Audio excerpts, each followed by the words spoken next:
हे दोस्तों नमस्कार। एक बार फिर से स्वागत है आपके अपने यूट्यूब चैनल देव जी के ट्रिक्स में। तो दोस्तों हम यहाँ पर डेली की तरह यहाँ पर हिंदी का फुल टेस्ट लगाएंगे, जो कि बहुत ही बेहतरीन आपकी सीरीज आपकी चलाई गई है आपकी हिंदी की। अगर इतना आप लोग कवर कर लेते हैं तो समझिए कि आपके एग्जाम में आने वाली हिंदी आप लोग धुआं धुआं करके मारोगे। ठीक है, तो चलिए स्टार्ट करते हैं। गुड इवनिंग, गुड इवनिंग सभी को, गुड इवनिंग सभी को, गुड इवनिंग सभी को, जय हिंद सभी को, जय हिंद। एक बार लाइक कर दीजिएगा, सभी लोग तब तक आ जाएंगे और आप लोग जल्दी से एक बार लाइक भी कर दीजिए। फिर हम लोग क्लास को स्टार्ट करते हैं। देखो वीडियो को पूरा देखा करें और लास्ट में यहाँ पर कह सकते हैं हिंदी साहित्य के भी क्वेश्चन है तो उनको भी आप लोग सॉल्व करा करें। ठीक है, अगर किसी कारण से अगर आप टाइम से नहीं आ पाते हैं तो आप लोग वीडियो को बाद में यहाँ पर देख लिया करें। ठीक है, चलिए गुड इवनिंग, नमस्कार सभी को, जय हिंद। आवाज मिल पा रही है सभी को? आ रही है? चलिए सभी को मिल पा रही है तो चलिए स्टार्ट करते हैं। आपका पहला क्वेश्चन दिया गया है, जो कि यहाँ पर दिया गया है कि किस वाक्य में कर्मवाच्य नहीं है। अब देखो यहाँ पर दिया गया है क्या कि किस वाक्य में कर्मवाच्य नहीं है, आपसे ये पूछा गया है। तो चलिए यहाँ पर देखिए पहला पॉइंट दिया है कि उसने खाना नहीं खाया गया, उससे खाना नहीं खाया गया। अब खाना या तो आपका कर्म है तो ये तो आपका होगा ही होगा। छात्र द्वारा पुस्तक, पुस्तक क्या है? कर्म है, ये भी आपका हो जाएगा। दोषी व्यक्ति द्वारा क्षमा याचना की गई, अर्थात यहां भी हो गया। लेकिन यहां पर जो आपका है ऑप्शन सी नंबर कि बालक खिलखिलाकर हंस रहा था, तो खिलखिलाना ये क्या हो जाएगा? अकर्मक क्रिया हो जाएगी। तो इस कारण से ऑप्शन जिसका बना है यहां पर सी नंबर, उसका राइट आपका जवाब हो जाएगा ए नंबर। एक नंबर आपके खाते में यहां पर आपके जोड़ दिए जाते हैं। आगे बढ़ते क्वेश्चन आपसे अगला पूछा गया है, कह रहा है किस वाक्य में अकर्मक क्रिया नहीं है। अब देखिए दूसरा क्वेश्चन है, लेकिन क्वेश्चन दूसरा है लेकिन है वही टॉपिक। चलिए किस वाक्य में अकर्मक क्रिया नहीं है। देखिए आपका पहला पॉइंट दिया गया है कि बच्चा गहरी नींद में सो रहा है, और नींद में अर्थात आपको पता है अकर्मक क्रिया यहां पर हो गई। कह रहे मजदूर छाया में यहां पर सुस्ता रहा है, तो सुस्त भी हो गया। अब यहां पर बालक पतंग उड़ा रहा है, और पतंग जो आपका है ये कहीं ना कहीं क्या हो गया, ये आपका कर्म बनता है और उड़ाना यहां पर क्रिया है। तो ऑप्शन क्या बनेगा? यहां पर सी नंबर इसका भी हो जाएगा। ये यहां पर आपकी अकर्मक क्रिया नहीं, ये सकर्मक क्रिया है, याद रखिएगा। ठीक है ना, आगे बढ़ते क्वेश्चन आपसे अगला पूछा गया है, कह रहा है वीर रस के भेदों में कौन सा शामिल नहीं है। चलिए वीर रस के भेदों में कौन सा शामिल नहीं है, आपका थ्री का ऑप्शन क्या हो जाएगा? तो चलिए देखो वीर रस में आपका युद्ध वीर, यहां पर धर्मवीर, यहां पर आपका कर्मवीर, तो आपका होता है कर्मवीर होता है भाई? नहीं होगा। याद रखिए ऑप्शन आपका सी हो जाएगा कर्मवीर। याद रखिए कर्मवीर वीर रस का भेद नहीं होता है। याद रखिए युद्धवीर, धर्मवीर और आपका दीनवीर दानवीर ये आपका होता है। ठीक है, ऑप्शन सी। आगे बढ़ते क्वेश्चन आपसे अगला पूछा गया है कि ऐसा पद जो क्रिया या संज्ञा की विशेषता न बताकर एक वाक्य या पद का संबंध दूसरे वाक्य या पद से जोड़ता है, तो क्या कहते हैं? चलिए 4 नंबर। ऐसे क्वेश्चन हम आपको यहां पर लगातार आपको सॉल्व भी करा रहे हैं कि जब यहां पर क्या हो, एक वाक्य हो या पद हो या संबंध दूसरे के साथ जोड़ता है, उसे समुच्चय बोधक कहते हैं। ऑप्शन क्या बनेगा? यहां पर सी नंबर राइट हो जाएगा। जिसका भी ऑप्शन आ रहा है सी नंबर बिल्कुल राइट आंसर। आगे बढ़ते हैं, क्वेश्चन आपसे अगला पूछा गया है, कह रहा है किस छंद में 6 चरण होते हैं, आपको जवाब देना है। चलिए ऐसा तो नहीं हम धीरे बोलते हैं, एक बार कमेंट कर दीजिएगा। ऐसा तो नहीं है कि आप लोगों को हमारी आवाज धीरे लगती होगी, पूरे कमरे में आवाज पूरी गूंजती होगी आपकी कमरे में, है ना? चलिए जैसे हमारे कमरे में आवाज गूंजती है। चलिए किस छंद में 6 चरण होते हैं, 5 का जवाब देना है। तो देखिए वहां पर आपके कुंडलियों में होते हैं 6 चरण, लेकिन कुंडलियां तो आपके ऑप्शन में नहीं है, लेकिन एक ऑप्शन आपका और है छप्पय। याद रखिए 6 से छप्पय, 6 से 6, अर्थात छप्पय में कितने होते हैं? आपके 6 चरण होते हैं, याद रखिएगा। इसमें से क्वेश्चन ये बनता है कि छप्पय का निर्माण जो होता है कैसे होता है। याद रखिए छप्पय जो बनता है ये 4 जो चरण होते हैं रोला के होते हैं। इसमें 4 जो होते हैं, 4 लाइनें होती हैं रोला की होती हैं, और यहां पर 2 जो होती हैं वो किसकी होती हैं? 2 चरण जो होते हैं उल्लाला के होते हैं। याद रखिए आपके उल्लाला के होते हैं, जो आपके कह सकते हैं क्या, तो आपके इन दोनों को मिलाते हैं तब आपके छप्पय का निर्माण होता है। क्वेश्चन यही पूछेगा। ठीक है, चलिए आगे बढ़ते हैं। क्वेश्चन आपसे अगला पूछा गया है, चलिए पड़ोसी भी पढ़ लेते होंगे आपके मोबाइल से, है ना? चलिए आगे बढ़ते हैं। क्वेश्चन दिया है कि जहां उपमेय स्वयं ही अपना उपमान हो वहां कौन सा अलंकार होता है। चलिए जवाब दीजिएगा, जहां उपमेय स्वयं ही अपना उपमान हो वहां पर कौन सा अलंकार होता है। यहां पर आपको जवाब देना है। आपका सही जवाब क्या हो जाएगा? जहां उपमेय स्वयं ही अपना उपमान हो जाए, ऐसे अलंकार को कहते हैं अनन्वय अलंकार, जिसको हमने कई बार आपको पढ़ाया है कि इसको रट लीजिएगा। अगर आपको नहीं भी आता है तो इसे रट लीजिएगा कि हमने आपको 2-3 बार इसको सॉल्व कराया है। 6 का ऑप्शन हो जाएगा यहां पर डी नंबर नंबर राइट हो जाएगा, याद रखिएगा। ठीक है, चलिए ये परिभाषा ही डायरेक्ट होती है तो डायरेक्ट आपको परिभाषा पढ़ना है। आगे बढ़ते हैं, क्वेश्चन दिया गया है कि बुरे भाव से की गई संधि को क्या कहते हैं। चलिए बुरे भाव से की गई संधि को हम लोग क्या कहेंगे, यहां पर आंसर 7 नंबर में। चलिए 7 की अगर हम बात करते हैं तो आपका आंसर क्या हो जाएगा, दुरभि संधि। बिल्कुल सही जवाब आ रहा है। यहां पर याद रखिएगा कि बुरे भाव से की गई संधि को दुरभि संधि कहते हैं। ऑप्शन बनेगा यहां पर ए नंबर हो जाएगा। ठीक है ना, चलिए आगे बढ़ते हैं। क्वेश्चन आपसे अगला पूछा गया है, कह रहा है बखूबी में कौन सा समास है। बखूबी में कौन सा समास है, बखूबी मतलब होता क्या है, थोड़ा और जूम कर लें। चलिए थोड़ा और जूम कर देते हैं। अब आप बताइए कि क्या हो जाएगा। तो देखिए बखूबी मतलब इसको जब तोड़ेंगे तो बोलेंगे खूबसूरती से। क्या बखूबी मतलब होता है आपके खूबसूरती से, मतलब होता है खूबसूरती हो जाएगा। ठीक है, खूबसूरती, खूबसूरती से मतलब यहां पर ये हुआ, ये अव्ययी भाव समास हो जाएगा। जिसका भी ऑप्शन बन रहा है ए नंबर, उसका राइट आंसर हो जाएगा अव्ययी भाव समास यहां पर हो जाएगा। आगे बढ़ते हैं, क्वेश्चन आपसे अगला पूछा गया है, यहां पर दिया निम्नलिखित में से केतु का पर्यायवाची आपका नहीं है। चलिए निम्नलिखित में से केतु का पर्यायवाची नहीं है, केतु का पर्यायवाची नहीं है। केतु मतलब होता है झंडा, केतु मतलब होता है पताका, और केतु मतलब होता है निशान। लेकिन यहां पर केतु मतलब ग्रह नहीं होता है, याद रखिएगा। तो आपका आंसर क्या होगा, डी नंबर इसका आपका जवाब हो जाएगा। तो जिन लोगों ने जवाब दिया है यहां पर डी नंबर, उनका बिल्कुल राइट आंसर हो जाएगा। देखिए भाई काफी लोग यहां पर जुड़े हैं। जैसे भी हमने बताया है कि तुरंत लाइक ना किया करें, लेकिन जैसे ही टाइम आपको मिले वैसे लाइक कर दिया करें। कमेंट 1 मिनट छोड़ के लाइक भी कर दिया करें, वो भी जरूरी होता है हमारे लिए। जैसे आपको लिए पढ़ना जरूरी होता है, उसलिए हमारे लिए लाइक जरूरी होता है। कम से कम लगता है कि हाँ आप लोग हमें लाइक भी करते हैं, हमारी टीचिंग को लाइक करते हैं। ठीक है, और हम रेगुलर भी रहते हैं, तो कम से कम थोड़ा सा आप लोग इतना समय निकाल लिया करें और टाइपिंग में भी अपना ध्यान दिया करें। चलिए, जो प्राप्त ना हो इसके लिए शब्द क्या हो जाएगा, जो प्राप्त ना हो उसके लिए शब्द क्या हो जाएगा। याद रखिए, जो प्राप्त ना हो उसे कहते हैं अलभ्य कहते हैं। क्या कहते हैं, अलभ्य। जो आपको प्राप्त ना हो सके उसे अलभ्य कहते हैं। ऑप्शन बी हो जाएगा।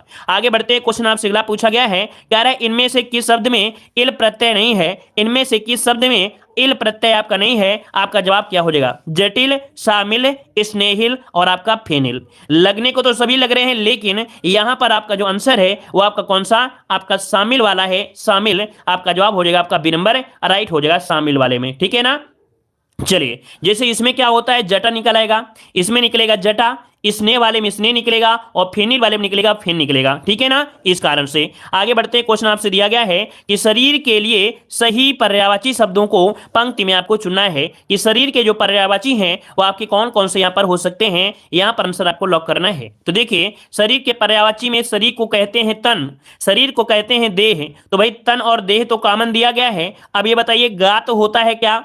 अगर मान लो गात होता है तो तना नहीं होना चाहिए, मतलब ऑप्शन ए नंबर इसका राइट हो जाएगा। तो जिसका ऑप्शन बना है ए नंबर बिल्कुल राइट बनेगा। आगे बढ़ते हैं, क्वेश्चन आपसे दिया गया है कि दुबई कितना सुंदर देश है, रेखांकित पद आपको बताना है। तो आप बताइए कि यहां पर जो दुबई है सुंदर देश है, अर्थात तो उसके बारे में क्या बताया गया है। यहां पर दुबई जो आपका है, दुबई ये कैसा आपका विशेषण होगा।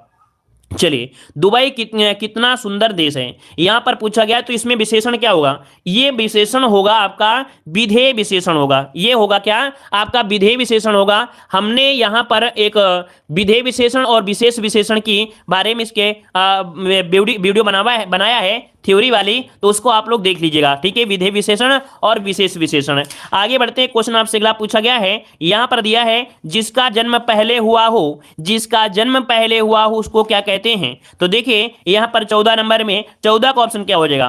तो 14 जिसका जन्म पहले हुआ उसे कहते हैं क्या, यहां पर अग्रज कहते हैं। क्या ऑप्शन हो जाएगा सी नंबर, यहां पर अग्रज कहते हैं। याद रखिएगा, देखिए हमने बताया था विशेष विशेषण, देख लीजिएगा इस वाले पॉइंट में जो आपको क्वेश्चन है, तो आप समझ लीजिए, नहीं बाद में कहोगे कि सर यहां पर क्वेश्चन आपकी समझ नहीं आया। देखो हमने बताया कि एक होता है विशेष विशेषण, क्या होता है, विशेष विशेषण आपका होता है विशेष विशेषण। ठीक है, दूसरा होता है विधेय विशेषण। क्या होता है दूसरा, विधेय विशेषण। आप परिभाषा सुनिएगा कि जो विशेष विशेषण की परिभाषा होती है कि विशेष से पहले आने वाले विशेषण को विशेष विशेषण कहते हैं। क्या, विशेष से आने वाले, विशेष से पहले आने वाले विशेषण को विशेष विशेषण। उदाहरण अगर देखा जाए, काला घोड़ा घास खा रहा था। क्या, यहां पर देखिए काला घोड़ा, काला घोड़ा काला घोड़ा घास खा रहा था। तो यहां पर देखो दिया गया है क्या परिभाषा था कि विशेष से पहले आने वाले विशेषण। तो घोड़ा क्या है यहां पर विशेष है, काला क्या है आपका विशेषण। मतलब ये हुआ कि विशेष के पहले आने वाले विशेषण को विशेष विशेषण कहते हैं। लेकिन अगर यही पॉइंट ये बने कि आपका दूसरा पॉइंट बनेगा क्या कि विशेष के बाद आने वाले क्रिया के पहले, देखो विशेष के बाद होगा और क्रिया के पहले होगा, उसे कहते हैं विधेय विशेषण। जैसे इसका उदाहरण समझिएगा, जैसे उदाहरण हो जाएगा घोड़ा काला है। देखो उसी से उदाहरण यहां पर हो जाए कि घोड़ा क्या है काला है, तो घोड़ा काला है तो इसका मतलब क्या हुआ, घोड़ा क्या हो गया विशेष हो गया और काला क्या हो गया विशेषण। तब आप समझ गए होंगे यहां पर आपका क्रिया नहीं है, लेकिन मान लो क्रिया भी हो जाती कि वह बालक चतुर है, तो इसमें भी कह सकते हैं कि आप समझ सकते हैं कि ये जो काला शब्द आपको मिल रहा है यही आपका आंसर हो जाएगी। आप लोग नोट्स बनाइए, ये पहले पन्ने में लिख लीजिए ताकि आपको कभी गलतियां ना हो पाए। ठीक है, इस जो हमने बताया है इसको पहले पन्ने में नोट करिएगा। चलिए आगे बढ़ते हैं, क्वेश्चन आपसे अगला पूछा गया है। चलिए क्वेश्चन आपके सामने आ गया है, इस वाक्य को सरल वाक्य में बदलना है। देखिए एक आपका वाक्य दिया गया है कि तुम बाहर गए और वह रोने लगा। अब आप बताइए और जो आपका दिया है और जो दिया गया है ये आपका है क्या। तो इसको देखो दिया है इस वाक्य को सरल वाक्य में आपको कन्वर्ट करना है। ठीक है, चलिए 15 नंबर में अगर हम 15 की अगर बात करें, अगर हम ये कैसा वाक्य है, ये जो वाक्य है संयुक्त वाक्य है, ये जो आपका है संयुक्त वाक्य क्योंकि और आपका छुपा हुआ है। लेकिन अगर सरल वाक्य की ओर पहुंचेंगे तो देखिए तुम्हारे बाहर जाते ही वह रोने लगा। मतलब ऑप्शन जो है वो आपका सी नंबर यहां पर राइट हो जाएगा। ठीक है, सी नंबर बनेगा। और आगे बढ़ते हैं, क्वेश्चन दिया गया है, कह रहा है किस शब्द में अ उपसर्ग का प्रयोग हुआ है, किस शब्द में अ उपसर्ग का प्रयोग हुआ है। तो आप जवाब दीजिए, यहां पर आंसर क्या हो जाएगा 16 नंबर में। देखिए और यहां पर भी है और यहां पर भी है और यहां पर है और इसमें है, लेकिन जब तोड़ा जाता है तभी पता चलता है कि इसमें उपसर्ग होगा कि नहीं होगा।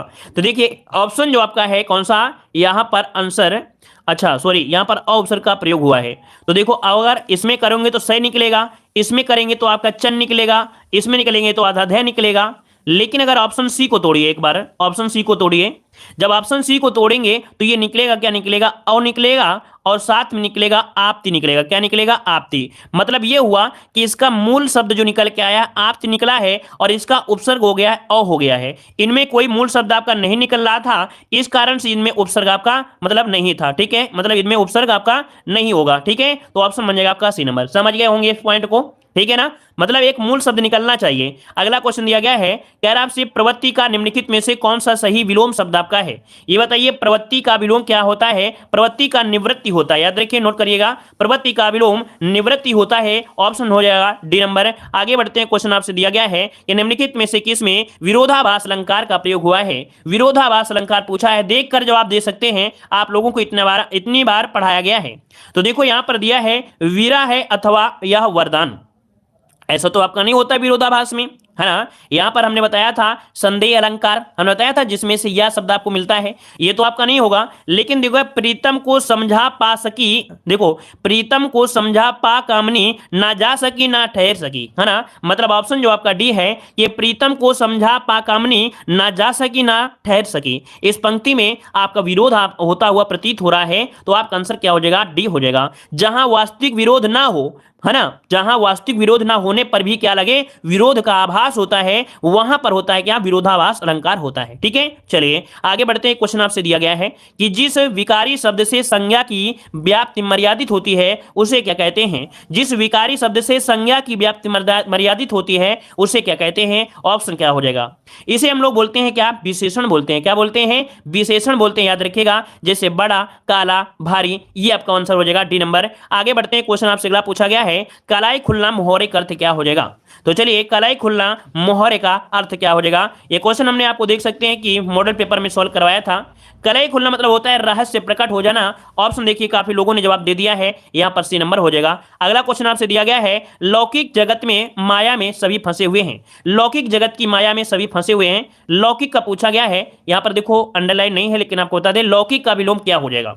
चलिए लौकिक का विलोम क्या होता है, अलौकिक होता है। मतलब ऑप्शन जो बनेगा वो आपका ये नंबर हो जाएगा, अलौकिक हो जाएगा।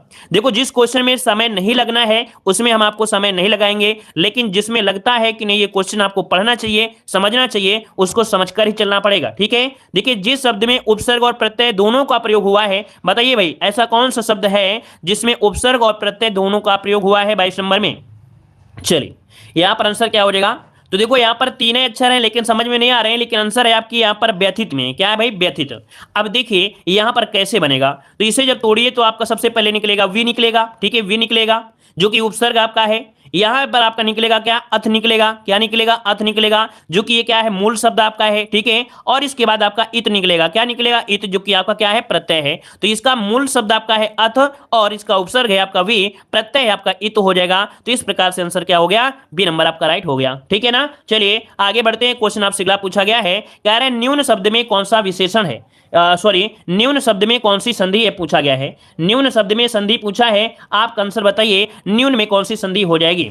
चलिए काफी लोग यहां पर देख सकते हैं, आपका जवाब आ गया है न्यून, मतलब नी धन ऊन। क्या बनता है? नी धन कौर बन जाएगा, यहां पर आपका बन जाएगा ऊन बन जाएगा। मतलब इसका अगर मात्रा निकालेंगे तो छोटी ई प्लस आपका निकलेगा बड़ा ऊ, तो बराबर निकलेगा क्या? यू निकलेगा। मतलब ऑप्शन क्या हो गया? यण संधि। तो ऑप्शन आपका ए नंबर आपका राइट हो जाएगा। वैसे भी हमने आपको पहचान बताया था कि जब या के साथ आधा वर्ण हो वो मतलब आपका होता है क्या? तो आपके स्वर संधि के अंतर्गत आपका यण संधि ही होगा। आगे बढ़ते हैं। क्वेश्चन आपसे अगला पूछा गया है, कह रहे निम्नलिखित में से कौन सा शब्द परिवर्तनी के आधार पर सही दिया गया है। अब ये बताइए तात्कालिक होता है या तत्कालिक होता है? क्या होता है? तो देखिए तात्कालिक मतलब 24 का ऑप्शन जो बनेगा वो कौन सा हो सकता है? 24 का आंसर देखिए तात्कालिक होता है। तात्कालिक मतलब ऑप्शन यहां पर आपका बी नंबर राइट हो जाएगा, जो कि काफी लोग जवाब दे रहे हैं बी नंबर, तो आपका आंसर बिल्कुल सही है। आगे बढ़ते हैं। क्वेश्चन दिया है 9 दिन चले अढ़ाई कोस लोकोक्ति का अर्थ क्या हो जाएगा? 9 दिन चले अढ़ाई कोस लोकोक्ति का अर्थ इनमें से क्या हो जाएगा?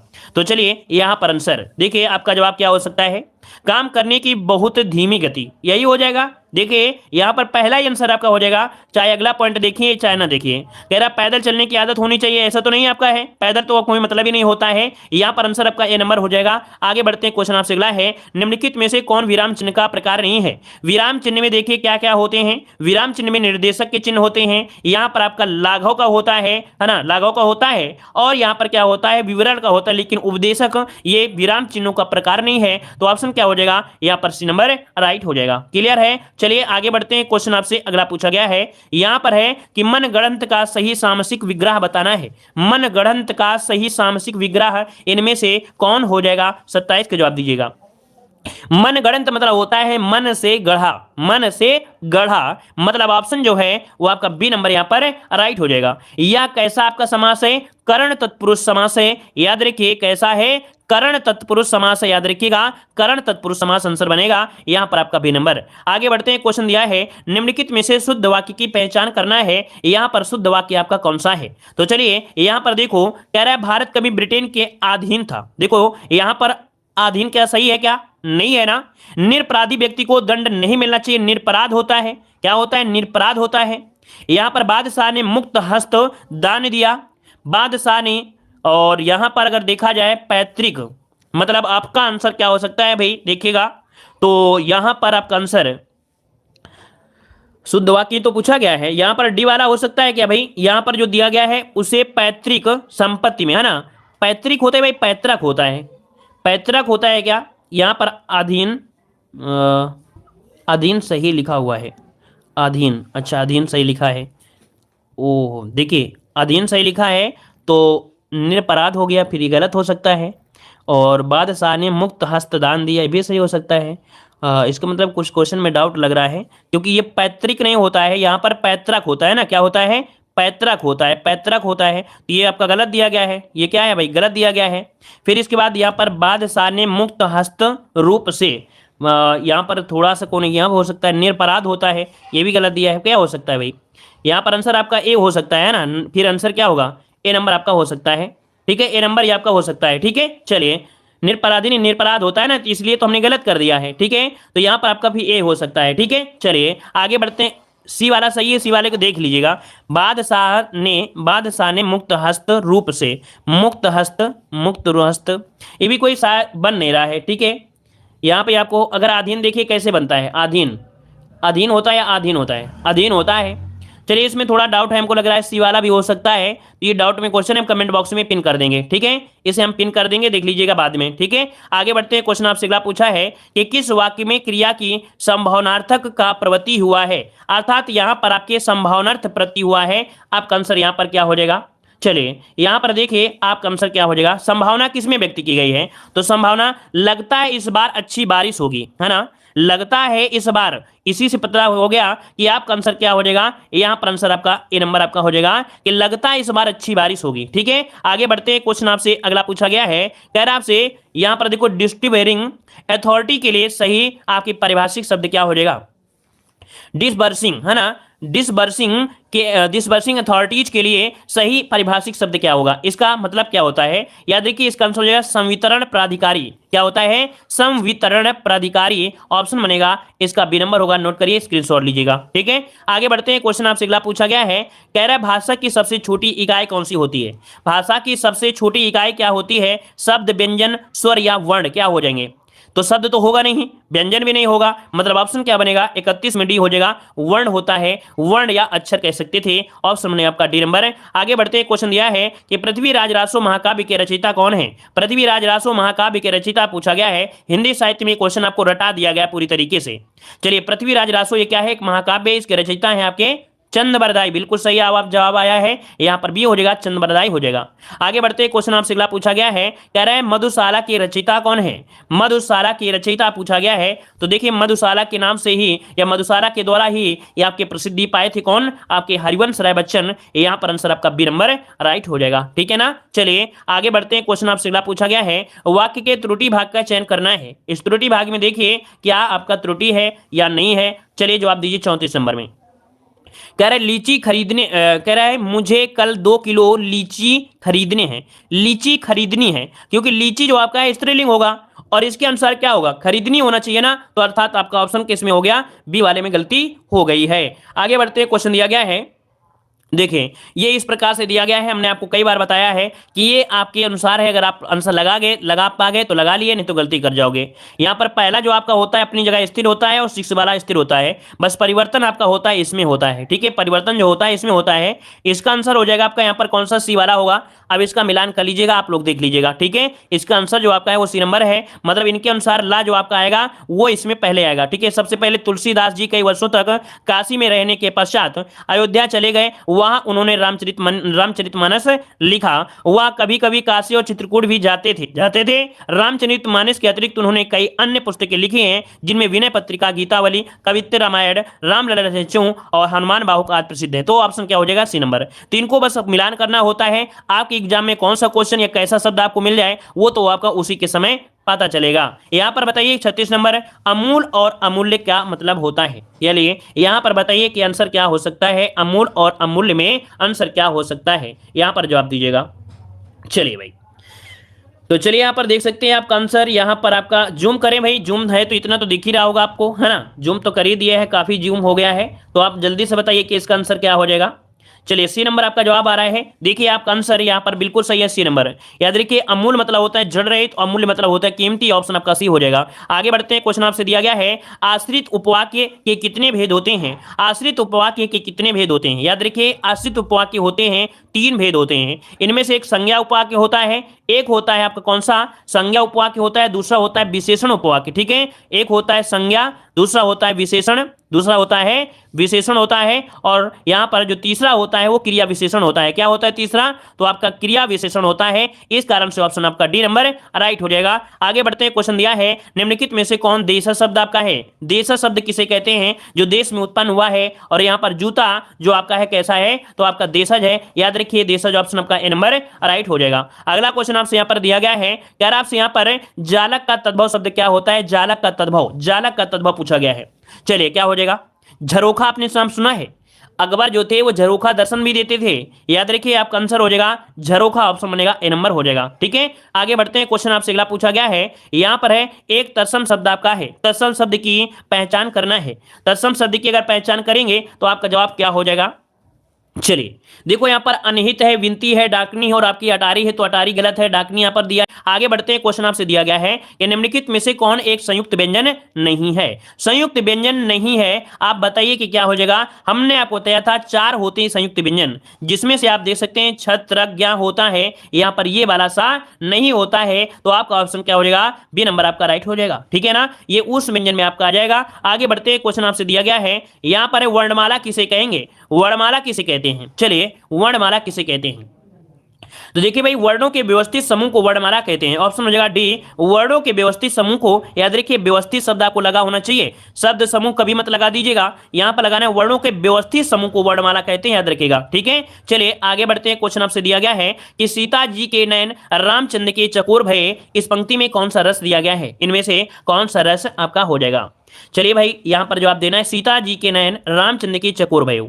तो भैया यहाँ पर चकोर भय अर्थात सीता जी और नयन रामचंद्र हैं, अर्थात यहाँ पर श्रृंगार श्रृंगार श्रृंगार रस आपका हो जाएगा, ऑप्शन डी हो जाएगा। आगे बढ़ते हैं। क्वेश्चन आपसे दिया गया है कि बच्चे बूढ़े किस शब्द युग्म के अंतर्गत आते हैं? देखिए बताइए, यहाँ पर बच्चे हैं और इसके बाद क्या है भाई? बूढ़े हैं। यहाँ पर दिए गए हैं क्या? तो आपके बच्चे हैं और इसके बाद दिया गया है बूढ़े। अब आप बताइए कि कैसा युग्म आपका हो सकता है यहाँ पर 44 नंबर में? तो एक दूसरे क्या है भाई? विलोम ही तो है, एक दूसरे क्या है? विलोम है। ऑप्शन बनेगा आपका बी नंबर हो जाएगा। आगे बढ़ते हैं। क्वेश्चन आपसे दिया गया है कि मैं अपने आप वस्त्र साफ कर लेता हूं, मैं अपने आप वस्त्र साफ कर लेता हूं, बताइए यहां पर जो सर्वनाम है एक ऐसा सर्वनाम होगा 45 नंबर में। तो भाई यहां पर मैं दिया गया है। अब यहां पर आप लोग क्या कह सकते हैं? यहां पर आपका अपने आप है ना, अपने आप इसका मतलब है निजवाचक होगा। 45 को ऑप्शन सी हो जाएगा, निजवाचक हो जाएगा। ठीक है, आगे बढ़ते हैं। क्वेश्चन आपसे अगला पूछा गया है, यहां पर है रामचरितमानस के रचयिता कौन है? रामचरितमानस के रचयिता यहां पर आपके कौन हो जाएंगे? तो चलिए जल्दी से जवाब दीजिए, यहां पर आंसर आपका राइट क्या हो जाएगा? चलिए, रामचरितमानस कौन सा हो जाएगा? यहां पर आंसर हो जाएगा तुलसीदास, जो कि काफी लोगों ने जवाब दिया है। यहां पर आपका सी हो जाएगा तुलसीदास। आगे बढ़ते हैं। क्वेश्चन आपसे दिया गया है, कह रहे कृष्ण गीतावली किसकी रचना है? कृष्ण गीतावली किसकी रचना है? यहां पर आंसर को लॉक करना है, कृष्ण गीतावली किसकी रचना है? चलिए 39 नंबर का जवाब दीजिएगा। आपका 39 को ऑप्शन में से क्या हो जाएगा? तो ऑप्शन हो जाएगा सी नंबर, आपके तुलसीदास जी की है। किसकी है भाई? आपके तुलसीदास की है। ऑप्शन हो जाएगा सी नंबर हो जाएगा। ठीक है, वीडियो को भाई लाइक शेयर कर दिया करें। आप लोगों से कितनी बार कहना पड़ता है कि अगर किसी इंसान को मोटिवेट रखना है ना, तो भाई आप लोग वीडियो को लाइक शेयर कर दिया करें। चलिए यहां पर देखो, साहित्य अकादमी पुरस्कार कितनी भाषाओं के लिए प्रदान किया जाता है? आपका आंसर यहां पर क्या हो जाएगा? तो देखिए आपका आंसर इनमें ऑप्शन के अनुसार क्या जाएगा? ऑप्शन के अनुसार यहां पर डी वाला जाएगा, 24 हो जाएगा। ठीक है, आगे बढ़ते हैं। क्वेश्चन दिया गया है, भरत मुनि की रचना कौन सी है? भरत मुनि ने कौन सी रचना किया है? देखो 22 भाषा नहीं होंगे, 22 भाषा नहीं होंगे, 22 मत लगा दीजिएगा, ये 2018 में परिवर्तन हो गया था। यहां पर देखो दिया गया भरत मुनि की रचना कौन सी है? भरत मुनि की रचना है आपकी कौन सी? नाट्य शास्त्र है। इसको ऑप्शन बनेगा आपका बी नंबर हो जाएगा। अगला क्वेश्चन दिया है कि सूरदास की इनमें से कौन सी रचना है? सूरदास की रचना पूछा गया है, और याद रखिए सूरदास की जो रचना है वो आपकी कौन सी है? तो साहित्य लहरी है ना। यहां पर आंसर आपका बी नंबर है, यहां पर साहित्य लहरी आपका जवाब बिल्कुल राइट हो जाएगा। आगे बढ़ते हैं। क्वेश्चन दिया गया है कि हिंदी राम काव्य परंपरा के अंतर्गत एक विशिष्ट कृति है, वो आपकी कौन सी है? हिंदी रामकाव्य परंपरा के अंतर्गत एक विशिष्ट कृति इनमें से कौन हो जाएगी? चलिए 43 को ऑप्शन हो जाएगा, यहां पर ये नंबर है, ये रामचंद्रिका है। याद रखिए कौन? रामचंद्रिका, इसको नोट करिएगा, केशवदास रामचंद्रिका ऑप्शन बनेगा, यहां पर ए नंबर हो जाएगा। आगे बढ़ते हैं। क्वेश्चन दिया गया है कि राम कुमार वर्मा ने प्रेमाख्यान परंपरा का प्रवर्तक किसे माना है? तो चलिए जवाब देना है, देख सकते हैं जेल वार्डन फायरमैन परीक्षा में पूछे गए थे। यहां पर बताइए कि राम कुमार वर्मा ने प्रेमाख्यान परंपरा का प्रवर्तक किसे माना है? यहां पर याद रखिए ऑप्शन हो जाएगा सी, मुल्ला दाऊद को माना है। इसका जवाब हो जाएगा सी नंबर है, मुल्ला दाऊद आपका राइट आंसर हो जाएगा। आगे बढ़ते हैं। क्वेश्चन दिया गया है कि रामविलास शर्मा को साहित्य अकादमी पुरस्कार किस वर्ष प्रदान किया गया? रामविलास शर्मा को साहित्य अकादमी पुरस्कार कब प्रदान किया गया? यहां पर आंसर देना है। चलिए ये था आपके 1970 में, आपका जवाब हो जाएगा यहां पर आपका ए नंबर। आगे बढ़ते हैं। क्वेश्चन दिया गया है कि माखनलाल चतुर्वेदी को किस रचना पर साहित्य अकादमी पुरस्कार मिला? तो माखनलाल चतुर्वेदी को यह पहला पुरस्कार दिया गया था, हिंदी साहित्य का पुरस्कार, जो कि आपका हेम तरंगड़ी के लिए था। ठीक है, यहां पर सी वाला लगाइए, हेम तरंगड़ी हो जाएगा 1955 हेम तरंगड़ी। ठीक है, आगे बढ़ते हैं। क्वेश्चन दिया है कि गणपति चंद्र गुप्त ने हिंदी का प्रथम कवि किसे माना है? चलिए बताइए, गणपति गुप्त ने हिंदी का प्रथम कवि किसे माना है? ये भैया आपके यूपीएससी में है, याद रखिएगा। ठीक है, ये आपके यूपीएससी में क्वेश्चन पूछे गए हैं, कोई नया क्वेश्चन नहीं है। तो बताइए यहां पर 47 का ऑप्शन हो जाएगा क्या? सी, शालिभद्र सूर्य है, शालिभद्र सूर्य है, ऑप्शन सी नंबर इसका राइट हो जाएगा। आगे बढ़ते हैं कि प्रभु जी तुम चंदन हम पानी, यहां पर पंक्ति बताइए, ये जो पंक्ति है वो आपकी किसकी है? 48 का ऑप्शन में से क्या हो जाएगा? चलिए तो देखिए यहां पर 48 का ऑप्शन जो है वो आपको कमेंट बॉक्स में कमेंट करना है। इसका जवाब जो देना है वो आप लोगों को कमेंट बॉक्स में कमेंट करना है। तो चलिए सभी को धन्यवाद, सभी को जय हिंद, सभी को वंदे मातरम। लाइक करें, शेयर करें और डेली ही ऐसे ही आप लोग यहां पर आते रहिए। ठीक है, धन्यवाद।